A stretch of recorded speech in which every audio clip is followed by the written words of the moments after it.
Today, I will show you how to fix ChatGPT lagging and slowing responses step by step. If you find this video helpful, please don't forget to like and subscribe. Now, the first thing that I want you to do is log into your ChatGPT interface application, whether on the web or on your phone.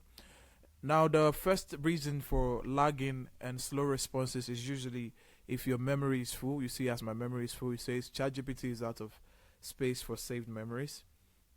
Now, to fix this, you're going to need to upgrade your account from a free version to a paid version, or you can manage saved memories.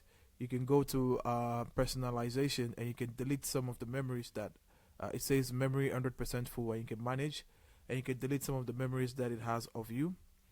Now, the other thing that you need to do also, if it doesn't work, if it still lags, is that you need to clear browser. So you go here on your Chrome, and you're gonna come all the way down and go to settings.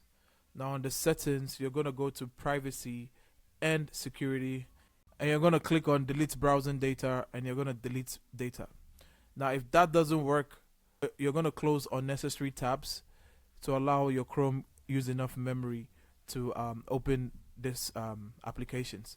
Now, the last thing you need to do is go to openai.com and then check for their server status to ensure that the server status isn't the one causing the problem. Now, that's how you fix the ChatGPT lagging and slow responses problem. If you find this video helpful, please don't forget to like and subscribe. Until the next one, see ya.